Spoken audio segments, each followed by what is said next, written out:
이제 이게 시사특공대. 오늘 그 아침부터 계속 터지는 이제 뉴스 기사들은 아무래도 이재명 후보 그 장남 관련된 그 도박 중독 문제인데 네. 불법 도박 그 본인이 또 재빨리 사과를 또 했어요. 그렇죠? 네, 저도 먼저 확인을 하고 있는 과정인데 다른 얘기는 안 나오고요. 이제 인터넷으로 도박 사이트에 많이 상습적으로 했던 걸로 보입니다. 한 1년 정도 갔고요. 네. 뭐 500만 원 정도를 했다고 뭐 모르겠어요. 뭐 정확한 건 지금 얘기를 안 하고 있는데 일단은 이재명 후보나 캠프 측에서는 즉각 사과를 하고 아들의 어떤 그런 부분을 뭐 법적 조치라든지 아니면 치료까지도 좀 언급을 한 걸 봤을 때는 네. 뭐 그게 좀 거짓은 아닌 것이 아닌가. 뭐 바로 대응이 나왔던 것으로 보입니다. 그래요. 본인이 그 치료 얘기를 먼저 언급하셨어요. 네, 치료 얘기를 했습니다. 김준호 변호사님, 이거 지금 뭐 다들 아시다시피 정의당 관련해서 뭐 이런저런 활동도 많이 하시고 했는데 지금 이제 흔히 말하는 이제 양당이라고 하는 이쪽 후보들을 보시면 어떻습니까? 사과하는데 인색한 후보가 되지 맙시다. 이게 제가 생각하는 거는 사과할 줄 사과를 아는. 너무 많이 하는 후보도 괜찮습니까? 아 그래도 뭐 어떡하겠어요. 그 국민들이 판단한 건데 일단 사과할 거를 뻔뻔하게 얘기하는 게 제일 문제라고 저는 생각을 하고요. 그래서 이렇게 그렇게들 도덕적으로 완벽하실 수가 없잖아요. 그러니까 잘못한 게 있고 허물이 있으면 그걸 있는 그대로 좀 얘기를 하는 게 좋고 이렇게 빠른 사과하는 모습 저는 되게 좋다고 보고. 맞습니다. 네. 자, 그렇다면 이런 혐의 왜 사과가 그렇게 어렵냐? 사과를 이상하게 하고 사과를 희화화시키고 사과 안 하려고 자꾸 발뺌하는 그런 느낌을 주느냐는 혐의를 받고 있는 국민의힘의 또 대변인으로서 어떤 말씀해 주시겠어요? 예, 저도 우리 김준호 변호사님하고 같은 생각이고요. 뭐 문제가 없는 사람은 없습니다. 예, 국민들이 판단할 몫인데 다만 국민들의 정서, 눈높이를 고려해서 진정성 있게 사과하는 모습이 일단 더 중요하다고 생각이 들고요.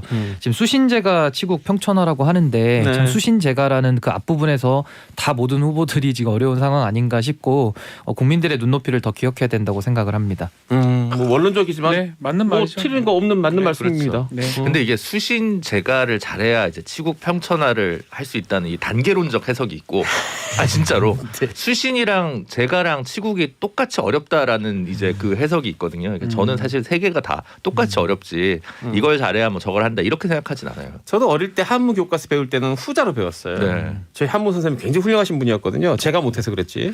어쨌든 간에 그런 기억이 납니다. 자, 그다음에 그 이재명 후보 관련된 거액 자문료 논란을 우리 신인규 변호사한테 여쭤보기 전에 요 문자 하나 읽고 들어갈게요. 김강수 듣고 계시던 김강수 대원께서 참다 내 가슴에서 피가 나올 것 같습니다. 이게 뭡니까?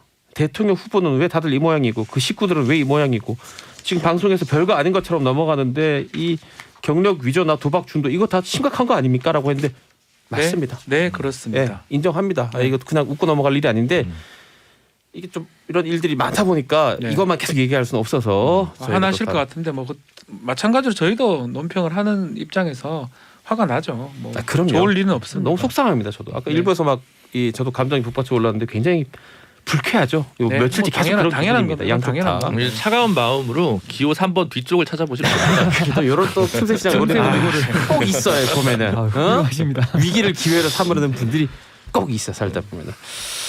자, 신인규 대변인님, 이 지금 그 같은 당이죠. 박수영 의원 측에서 주장이에요.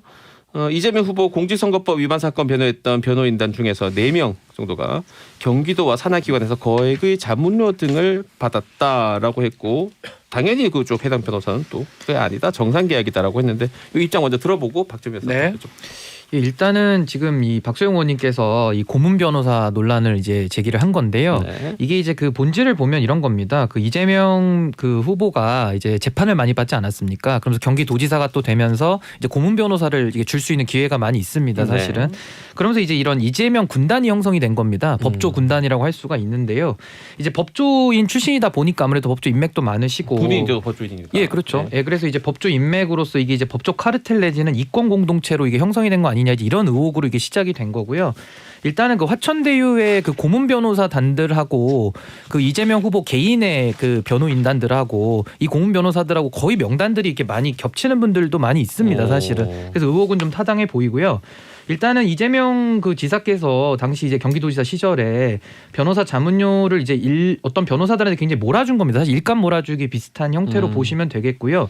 이분들은 이제 이재명 후보의 법률 문제를 담당을 하면서 이제 변호사비를 뭐 무료로 해준 분도 있고 아니면 다른 이런 대가를 뭐 예를 들면 어떤 모 기업에 사회이사 자리를 준다거나 아니면 뭐 이런 식으로 그 고문 변호사 자리 거의 명단이 겹치기 때문에 그래서 이 부분에 대해서 문제가 있고 만약 무료라고 하면은 청탁금지법 위반이 당연히 공직자니까 해당이 되고 만약에 대가성과 직무 관련성이 있다 그러면 또 뇌물이 검토가 돼야 되는 부분이거든요. 그래서 이제 이런 것들을 이재명 후보가 뭐 2억 얼마를 썼다고 하는데 상식적으로 봐도 그 호화 변호인단을 이제 그 금액으로 쓸 수가 없는 액수의 차이가 나서 이제 이 문제가 계속 지속이 되고 있고요.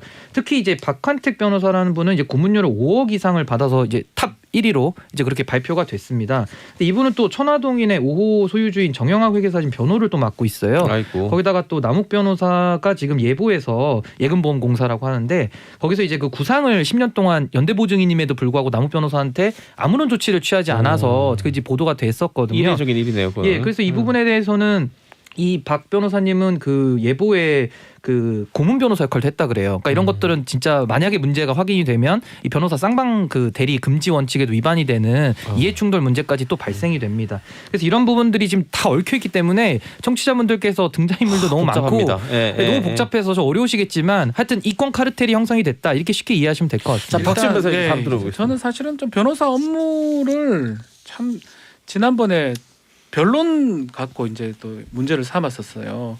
왜 그런 어떤 나쁜 사람을 변론을 해가지고 그 인권 변호사가 맞냐 그런 문제 제기고 이거 그랑 비슷한 맥락 같아요. 박수영 의원 제가 알기로는 법대 출신으로 알고 있거든요. 네. 뭐 법률가는 아니었을 겁니다. 행정적으로 일을 한 걸로 알고 있는데 변호사들이 봤을 때는 사실은 말하기 좀 어렵습니다. 직무이기도 하고 또 내가 일을 하면 성공을 하게 되면 자주 그쪽에서 맡기기도 합니다. 그러다 보니까 반복됐을 가능성도 있고요. 나성철 변호사가 지금 얘기하기로는 뭐 한 2년간 3년간 2억 정도를 했다. 너무 많이 한 거 아니냐. 이 사람 대신 이거 대납 받은 거 아니냐. 이런 주장이거든요. 네. 근데 이제 본인의 주장에 따르면 40건 처리를 했다라는 거예요. 그럼 건당 뭐 몇백만 원 정도가 되겠죠. 나눠보면. 아마도요. 네. 자, 그런 어떤 변호사의 업무를 정확하게 보고 얘기가 돼야 되는데 그냥 통으로 변호사가 많이 했으니까 받은 것이다. 그렇게 논리를 전개하면 변호사 업무나 변호사 직무에 대한 몰리해 아니면 약간은 무시라고 저는 생각이 좀 듭니다. 뭐 좀 더 구체적인 거 갖고 와서 문제 제기하는 건 전 충분히 뭐 받아들이고 그거에 대해서 답변이 돼야 되지만 지난번에 했던 조카 그 변호한 거가 왜 그런 걸 변호하느냐라고 하는 그런 거 수준의 어떤 문제 제기라고 저는 좀 이해를 하고 있습니다. 그러니까 어쨌든 김조미 변호사. 일단 몇 개 팩트 체크만 좀 드리면 경기도가 고액을 마음대로 줄 수가 없어요. 소송 사건 처리 규칙이라는 게 있어서 네. 원래 소송 가액이 얼마면 얼마다 이래가지고 지금 한도가 잡힙니다. 보통 7억 이상이면 700만 원. 그 밑으로는 쭉 해가지고 가격이 다 있고요. 가처분은 얼마, 뭐는 얼마 이렇게 다 그래요? 있어요. 거의 정가표 수준인데 그 네, 정도면. 근데 너무 어려운 사건, 예를 들어 30억 이상 사건이다. 그러면 최대 착수금을 3천만 원까지 줄 수 있도록 규칙에 적혀 있어요. 그리고 성공 보수는 최대 1억까지 줄 수 있다. 왜냐하면 안 그러면 이거를 30억짜리 소송 가액이 30억짜리 사건을 500만 원의 변호사를 구하려면 못 구하거나 지겠다는 거일 개연성이 되게 크거든요. 사안이 되게 복잡할 거니까. 그래서 그냥 그 가격대로밖에 못 준다. 임의적으로 누가 좋고 나쁘고를 해가지고 그렇게 할 수는 없고요. 그래서 거액의 자문료라는 표현 자체에 약간 정치적인 저격의 의도가 담겨져 있는 거지 사실관계랑은 좀 다릅니다. 그리고 대기업에서는 회장님 사건을 옛날에 회사 돈으로 하다가 문제가 좀 되는 경우가 있으니까 자기 돈으로 해야 되는데 그러니까 이제 나중에 자기 돈은 좀 적게 쓰고 회사 자문 변호사나 고문 변호사를 이렇게 달아주고 실질적으로 일은 별로 안 해가지고 이렇게 챙겨주는 그런 게 가능했었는데 공공기관은 일은 해야 돼요. 이게 일을 해야 되고 그리고 이제 공공기관이나 뭐 시 이런데 자문료가 엄청 박해서 사실 변호사들이 별로 안 하고 싶어 하는데 홍보용으로 하는 겁니다. 저도 저도 이제 막 이런 걸 좀 합니다. 제가 얘기를 할 수도 없어요. 뭐 법무상 비밀 유지 그렇죠. 의무가 있기 예. 때문에 좀 어처구니 없어 이런 문제 제기는 좀 더 구체적일 됐으면 좋겠어요. 그냥 대충 걔가 뭐라도 한번 죄송해요. 뭐라도 하나 해보려고 하는 그런 느낌이 들어요. 변호사 업무도 잘 모르면서 그래서 좀 안타까워. 그래서 답변을 제가 지금 대충 하는 게 이거 일일이 다 답변해가 될 일도 아니고요. 더 구체적인 게 있으면 얘기를 할 건데 그렇다 따지면 변호사 하지 말아야죠. 자, 근데 같은 변호사인 신인규 변호사. 근데 약간 몰아주기에 대한 비판을 할 수 있다고 봐요. 저는 잘하면 몰아줄 수 있죠. 그러니까 이거는 양가적인 예, 거라서. 저도 반박을 드리면 신인규 저도 대변인 말고 신인규 변호사한테 변호사로 물어볼게요. 말씀드리면요. 일단은 지금 이재명 후보와 제가 지금 이권 카르텔이라는 말을 썼기 때문에 좀 상세하게 설명을 드리자면 사실 변호사비를 이제 내는 방법이 하나가 있고요. 직접 네. 주는 방법도 있고 또 다른 방법으로 돌려줄 수 있단 말입니다. 그러니까 예를 들면 다른 일자리나 이런 걸 좀 아름으로 해서 그 대가로 줄 수 있다라는 이제 대가를 다른 방법으로 줄 수 있다. 이걸 지금 저희가 문제 제기를 하는 게 하나가 있고요. 첫 번째는 경기도에 들어온 부분은 이게 이제 자신의 그 이권 카르텔로 만약에 소수가 그걸 독점했다고 한다면 그게 이제 우리가 말하는 공정이라든지 어떤 특혜로 지정을 했다라는 이제 그런 의구심을 저희가 충분히 제기할 수 있습니다. 예를 들면 화천대유 같은 경우도 그 설계 방식 자체가 나쁘다고 볼 수 없지 않겠습니까? 근데 그거를 소수의 사람들끼리 독점을 해서 민관이 결탁을 해서 이거를 했기 때문에 국민들이 불만을 갖는 것이지 뭐 민관 컨소시엄 같은 거 밖에서도 많이 하지 않겠습니까? 충분한 기간을 두고 모두가 참여할 수 그렇죠. 있게 하면 뭐 공정하게 하고 절차가 상관없는 지켜졌다 거죠, 그러면 괜찮은 건데 네. 그게 유동규라든지 뭐 내부 인사들과 외부 인사들이 결탁을 했기 때문에 저희가 그걸 비판한다는 거 하나를 먼저 말씀을 드리겠고요. 그다음 경기도는 우리 김준우 변호사님 말씀이 맞습니다. 공공기관 저도 자문을 해보면 정말 소액이에요. 그리고 일은 많이 해야 됩니다. 그건 맞는데 그렇기 때문에 다른 방식, 예를 들면 뭐 대기업의 사회이사로 간다든가 뭐 아니면은 예를 들면 뭐 화천대유의 고문 변호사 진을 한다든가, 그러니까 이거는 고리를 풀려면 그 대기업과 이재명 후보의 연관성 그리고 화천대유와 이재명 후보의 연관성이 밝혀져야 저희 말이 맞는 겁니다. 근데 그렇죠. 그건 정황만 저희는 그렇다는 거죠, 그렇죠. 지금은. 근데 수사를 통해서 저희는 밝혀야 될 사안이지 이게 그냥 이런 의혹은 있는데 그냥 덮고서 이거는 뭐 문제가 없고 통상이다라고 말하기에는 너무 이례적인 것들이 많다라는 말씀을 드리겠고요. 제가 두 번째는 아까 인권 변호사 얘기도 잠깐 나와서 제가 말씀을 드리면 변호사의 조력권은 헌법에 걸리고 살인자도 변론받을 수 있습니다. 그리고 국선 변호사 제도가 2004년도에 도입이 됐기 때문에 이재명 후보가 말씀하시는 그 2007년도의 조카 살인 사건의 경우에는 이미 국선 변호사 제도가 다 있습니다. 그래서 활용할 수 있는 베이스 위에서 이재명 후보가 이걸 사선으로 선임을 했단 말입니다. 그럼 할 수 있어요, 사선으로. 그런데 이제 인권 변호사라는 타이틀을 가지고 본인이 계속 인권 변호사다, 인권 변호사로 하면서 정치적 커리어를 쌓아왔기 때문에 그 부분에 대한 저희는 문제 제기를 하는 겁니다. 그리고 그 사건은 한 건이 아니라 그 이후에도 또 그런 흉악한 살인 사건에 대한 사선 변호를 한 것이 또 나왔고, 그 부분은 이제 자 조금 얘기를 드리면 뭐 그런 것들이 나왔기 같은 때문에 회사에서 말씀드리는 지금 겁니다. 했다고 지금 알려져 있고 예, 예. 다른 한 건은 네. 근데 저는 그건 동의할 수가 없습니다. 어째서 그렇죠? 제가 제 사건을 얘기를 할 수 없지만 저도 살인 사건을 변론하기도 하고요. 그렇게 하다 보면 그렇게 되겠죠. 아니 살인 사건이고 마약 사건이고 변호사는 그 직무로 사는 거예요. 끔찍한 일이지만 매일 벌어지는 해야 일이니까. 되는 일이고 예, 예. 그게 국선이면 되고 사선이면 안 되고 전 인권 변호사 아니니까 됩니까? 인권을 타이틀 달았다고 안 됩니까? 그는 변호사의 직무, 변호사의 존재유에 대한 의문 제기를 하는 거라고 생각이 들고 정당한 비판 제기는 저는 답변을 해야 되고 하면 좋겠지만 이런 식의 어떤 직무상 부분들은 우리 변호사협회에서도 이 부분에서 얘기는 하긴 했어요. 그럼 변호사 사실 정치인들 변호사 안 하는 게 맞아요. 판사도 하면 안 돼요. 판사가 왜 그 무죄 줍니까? 살인 사건. 그런 논리가 똑같이 되는 거예요. 반대로 법조인들이 정치를 하면 안 되는 법조인들이 거죠. 정치를 하면 안 돼요. 검사가 왜 기소를 해가지고 무죄를 받고 멍청하게 그래 되는 거거든요. 그러니까 직무는 직무대로 봐야 되는 거고 이거 자꾸 짬뽕을 시키는 것 같아요. 뭐 너무 윤석열 후보 쪽이 많으니까. 근데 이 부분은 어떻습니까? 신인규 그 대변인이 지적한 네. 부분에 그러려면은 인권 변호사라는 걸 저는 그거는 강조하고. 김준호 변호사 노동 변호사죠. 네, 뭐 그렇다고 기업 관련된 변론 한 적 있습니까? 있습니다. 똑같은 거예요, 이 논리가. 근데 저는 한 말씀 그래요? 드리고 싶은 게 당연한 거 아닙니까? 한 말씀 드리고 싶은 게 근데 인권 변호사라는 우리가 그러니까 그 쓴 용어가 그러니까 정치적인 이분이 정치인이 됐지 않습니까? 그러니까 정치적 커리어로 사용한 건 맞고요. 저희가 통상 인권 변호사라고 얘기한다는 것은 사회에 소외된 곳 그리고 사회에서 인권 사각지대가 많지 않습니까? 그분들을 위해서 헌신한 분들을 우리가 인권상도 줍니다. 변호에서 인권상도 상식적으로 주고 그렇게 생각하죠. 상식적인 네. 겁니다. 그래서 저희가 변호사가 아니요, 제가 말씀드릴게요. 모든 변호사는 인권을 옹호하는 걸 사명으로 하기 때문에 모든 변호사는 다 인권을 지켜야 되기 때문에 다 인권 변호사인 건 맞아요. 근데 그거를 저 스스로도 나가서 저는 인권 변호사로 살아왔습니다. 이걸 정치적 커리어로 이용해서 제가 도지사도 하고 성남시장도 이렇게는 안 되는 것이거든요. 예를 들어서 그래서 그 부분을 지적하는 2007년 했던 것으로 보면 될것 사건이고 같습니다. 예를 들어서 그 말이 맞다고 선 치더라도 그거를 갖고 한 번 했으니까 이제 앞으로 나는 살인 변호사입니다. 이렇게 얘기를 합니까? 그럼 되는 문제 제기를 해야 되지. 되지도 않은 자꾸 문제 제기를 답변하는 것도 목만 아파요 사실은. 근데 이제 뭐 몇몇 자기랑 가까웠던 사람한테 일감을 좀 몰아줬다. 예를 들어 나승철 변호사 같은 경우 어쨌든 절대적인 건수가 좀 많으니까 네네네. 얘기를 할 수 있겠죠. 얘기 정치적으로 할 수 있는데 한 명만 얘기를 하면 좀 약하니까. 묶어서. 이태영 변호사 제가 알기로 지금 법률지원 단장인가 뭐 네. 부단장인가 뭐 하시는 분일 거예요. 지금 네. 캠프에서. 네. 저는 뵌 적이 없는 분이지만 자문료 그래서 총 700만 원 받았다는데 이런 사람까지 낑겨 넣는 거는 그냥 숫자를 부풀린 다음에 공격하자 이런 거지. 이분들을 막 저는 그래서 창이 날카롭지가 않다는 거죠. 시간이 다 됐는데 이분들 모욕하는 거예요. 결국. 저는 그렇게 봅니다. 언급하는 문제 것 제기가 자체가. 제대로 된 문제 제기 여기까지 하시라는 듣고 거예요. 3부로 넘어갑니다. 자, 아까 그 이재명 캠프 이재명 후보 그 장남 관련해서 불법 도박 얘기를 좀 했는데 아직 이 부분이 해결 안 되고 있는 게 국민의힘 윤석열 후보의 아내인 배우자인 김건희 씨 허위 경력 때문에 비난의 소리가 높고 거기에 확실한 사과나 우리가 어떤 만족할 만한 어떤 이 뭐 설명이 없는 가운데 또 다른 뭐 사건이 하나 있습니다. 그렇죠. 지금 김건희 씨 관련된 이제 허위 경력 그 부분인데 지금 이제 이미 이제 보도된 거는 수원여대 갈 때예요. 2007년인가요? 근데 지금 또 보도된 거에 따르면 뭐 2013년, 14년 그건 결혼 이후에입니다. 윤석열 후보하고 그때도 계속 이게 반복됐던 것 같아요. 허위 경력으로 그 지원을 해가지고 채용이 됐던 그런 것들이 이제 있는 걸 봤을 때는 시작이 아닌가 생각이 들어요.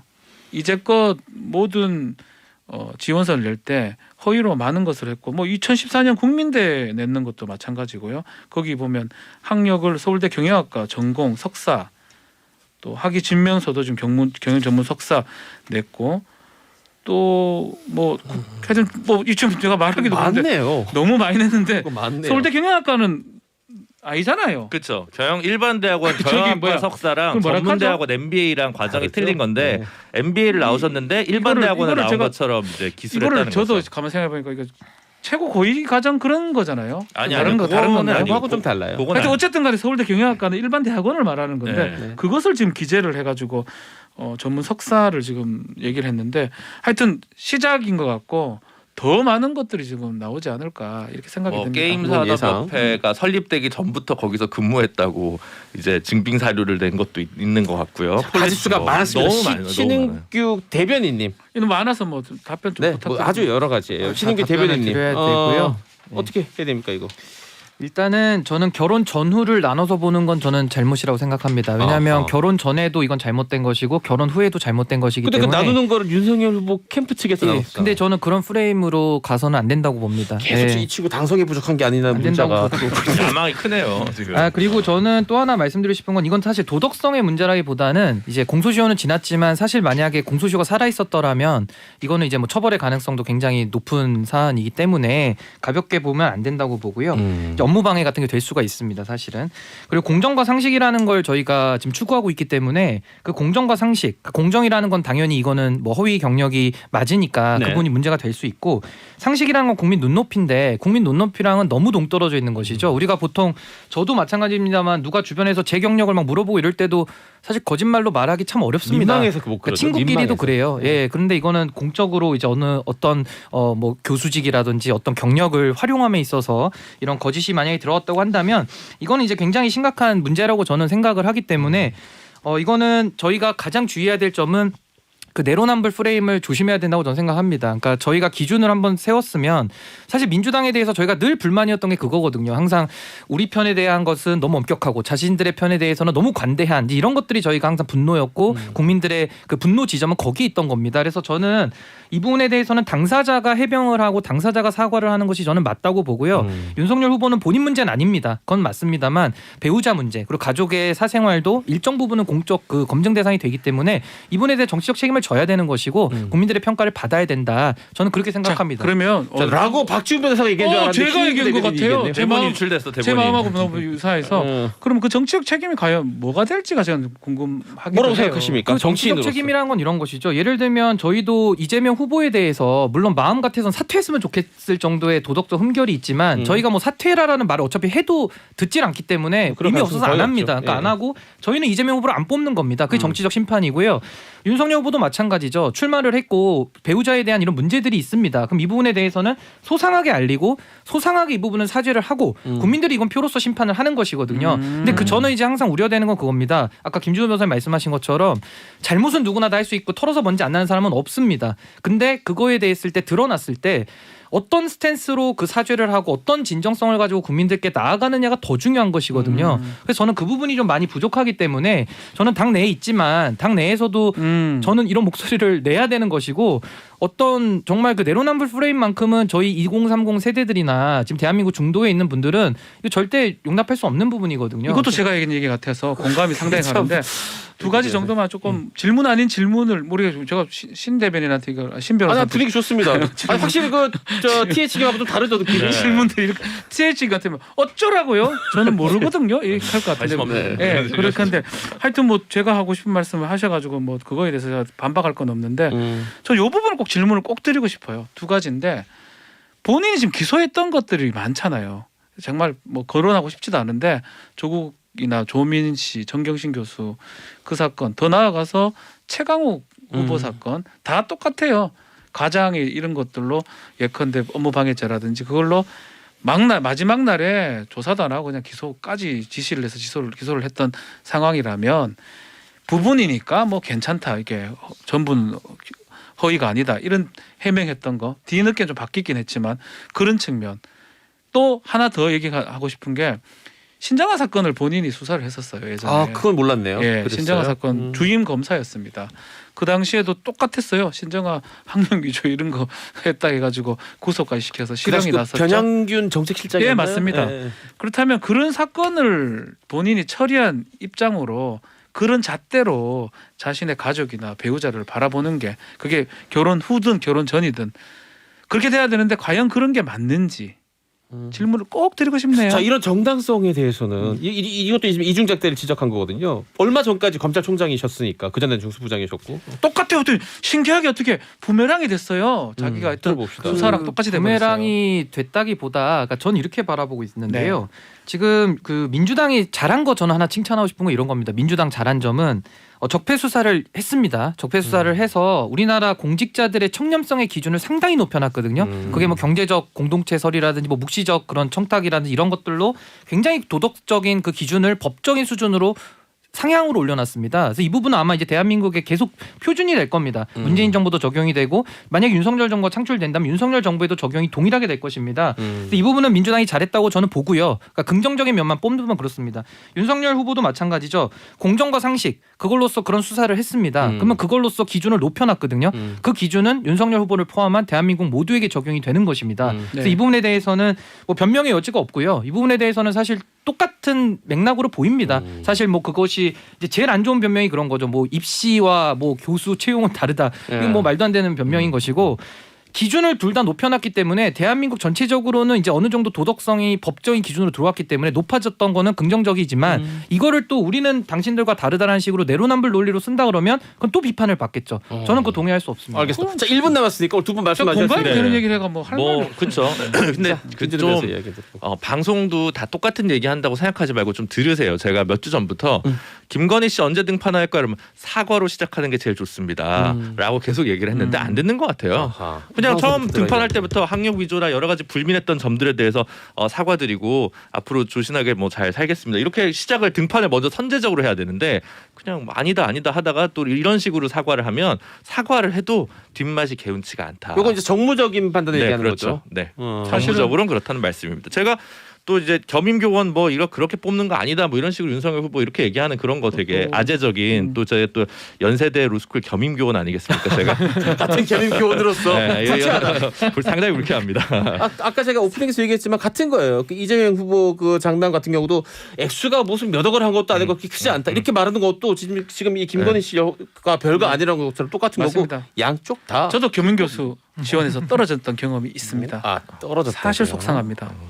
아니 학교가 박준변 잘못한 사님 것 같은 같은데요? 경우도 힘든데 경력이 거의 없습니다. 저는. 그래서 더 화가 나신 거 아닙니까? 경력 자체가 없어요. 쓸 것도 없고요. 네. 저는 이 부분에 대해서는 이재명 후보한테 배울 점이 많다고 생각합니다. 그 사과하는 태도에 대해서는 저희가 지금 문자가 지금 국민의힘 그 수뇌부에서 많이 오고 있거든요. 알겠습니다. 보여드릴게요. 광고 듣고 돌아와서 시사특공대 다 같이 인사드릴게요. 잠시만요.